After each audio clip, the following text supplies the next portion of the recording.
Share. Top chat.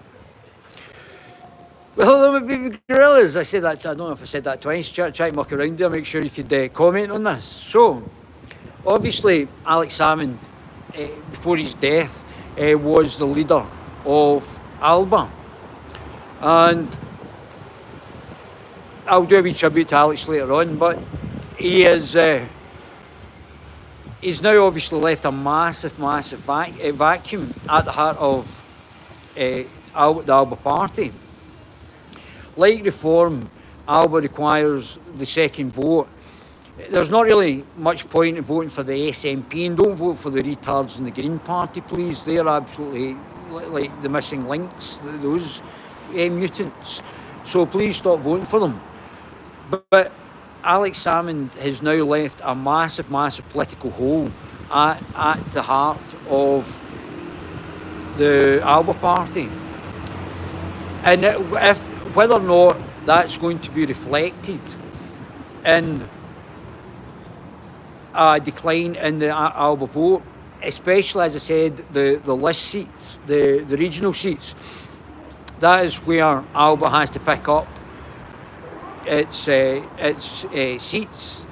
And if you were a nationalist, so I'm not sure if the SNP are actually nationalists, but if you were a nationalist and you want to vote for the SNP in the constituency vote, they only got 2 out of 1 million votes in the regional list seats. So it was completely pointless to vote for the SNP in your second vote.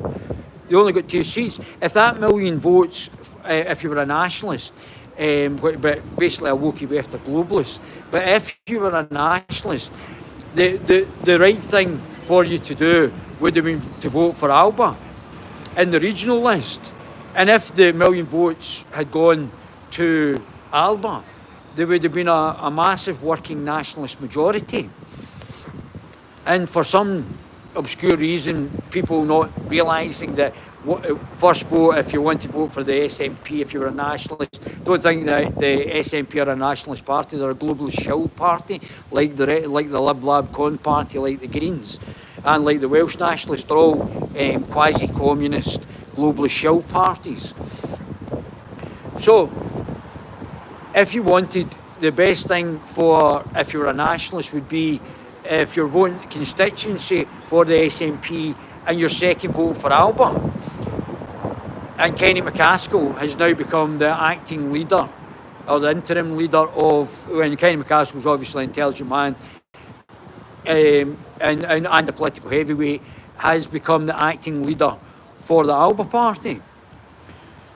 So if people had a bit of political nuance and joined up thinking, the first vote you would vote SNP if you were wanting to continue down that track, although it really is Doughball City at the moment.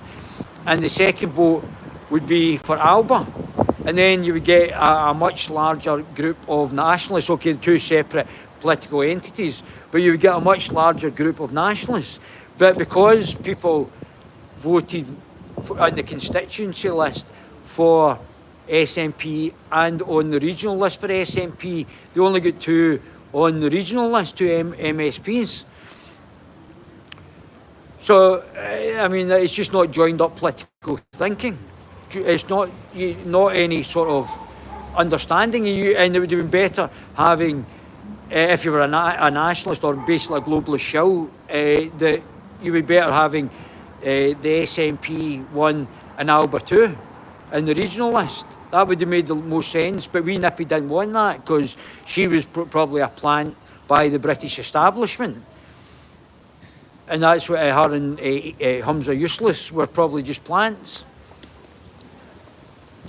So that's why this didn't happen. That's why there was no joined up political thinking from the populace.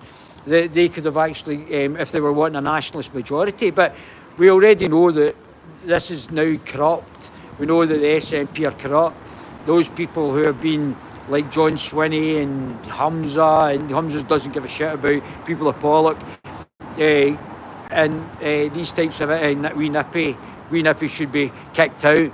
The populists don't have the joined up political nuance to do that, to actually put vote if they were nationalists to vote for the Alba for the second vote. Because they would have brought in about 20, they brought probably more than that, probably brought at least 30. If there was 1 million votes, if they had voted the constituency for SNP and the regional vote for Alba, I would have thought they would have probably brought in about 70 MSPs that were of a nationalist or a globalist shill, Wookie Wefter ilk. Not that would have brought in much diversity of intellect, mind you, but that are political nuance, but that would have definitely been beneficial. Whether or not Kenny McCarthy, and Kenny's a political heavyweight and he's been about politics for a length of time, or Ash Regan, whether Kenny or Ash Regan are going to be the leaders of this political party, time will only tell. Whether they're certainly not of the ilk or the political stature of Alex Salmond. They're just not of that heavyweight position. Although Kenny McCaskill would obviously dispute that, but I would say that Alex Salmond was a much greater heavyweight in a politician or a political terms than even Kenny was, although he's not to be sniffed at. So it's whether or not the Alba is prepared. I don't know why they're not called the Northern British Party or the Northern Britain Party or the Britons, the Britons of the North, or even the Caledonian Party. These people just don't have an understanding of what it was going to require to actually, and it would have been in Nippy's interest as well had she done vote 1 for SNP and 2 for Alba, because then there would have been a nationalist majority. But she didn't want that. She just wanted to follow the commies in the WEF and the Wookie Wefters and the commies over here and bring in their commie agenda. So, yeah, if it was joined up thinking, it should have been SNP in the constituency vote and Alba in the second vote. So whether or not that's going to actually happen, whether or not they've got the understanding or the ability for that to happen, I don't know. And whether or not the quality of Alba MPs are going to be any better than the retards that they've got in the SNP, I don't know that either. I mean, it's like Doughball Central in there. So I would still like to go out with the political parties just now and get another politician in there, somebody that can liven it up, somebody that would bring something different to the political party, that political process in there. Whether it be Reform, anybody, not the Greens. Don't stop voting for the Greens, they're all retarded. So, yeah, Kenny McCaskill's now in charge. The Alba Party's lost one of the two largest heavyweights, political heavyweights in the UK, him and Nige, for different reasons, obviously, different political stances. But certainly the two political heavyweights. And this is why you need to watch your weight, your actual physical weight. That's just why I was calling him Fat Alex, because he should have done some exercise to lose those excess pounds. I'll talk more about that at my tribute to him. But he may have died of a heart attack. He may have died of a heart attack.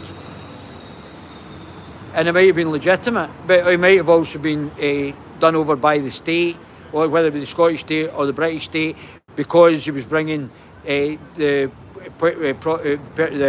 prosecution against wee Nippy, which is still ongoing. So even taking him out, it's still not stopped the prosecution of them potentially going to court and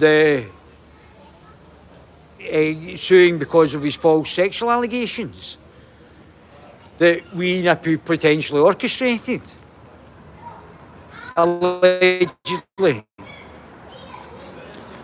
So she might be still under the potential of going to jail herself, whether it be for Operation Branch Force, whether it be for the orchestration of false sexual allegations, or for anything else. For the COVID inquiries that she's covered up the WhatsApp group, whether it be for cutting off of people's CPUs, resuscitation orders, whether it be putting COVID into old people's homes. I mean, she could be going for culpable homicide. She could be. There's that many things that she's teed up for. Yet Dorothy, Lady Bain, and her ilk have not done it. And the Scottish Police Force, great investigation there. Branchford is 3.5 years later. So, is Kenny McCaskill going to be the actual leader into the Scottish election? And is he, or whoever replaces him, or whoever changes it, is going to be of a heavy enough political weight to retain the size of the move from the SNP to Alba? And I don't really know that, but I was looking at the polls, and both UK Reform and Alba were looking at 8 MSPs. So they were each looking at between 4 and 8 MSPs. So that's massive as well. That's absolutely huge. That's going to be a change. I don't even know how much of a change it's going to be with Alba as a splinter of the SNP. Ash Regan certainly looks most competent, I would have said, and wee baldy weirdo, wee Mr Magoo, Patrick Harvey, is now all upset at, what's her face, Katie Forbes, wee Katie Kettle. So, looks like Alba could be finished. Alba could be finished. Alba could be going through a change, and whether or not that change is going to be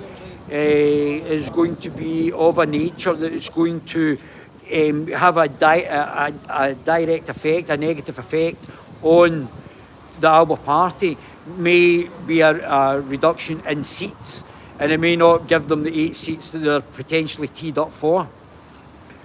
Whether or not that's the case, we don't know, and only time will tell whether or not the death of Alex Salmond was of a significant change that will adversely affect him or positively affect him at the next Scottish election. But just now, Alba's looking at 8 MSPs, which is going to be a breakthrough, not only just now for reform, but also a breakthrough. But I don't know what their manifesto is either.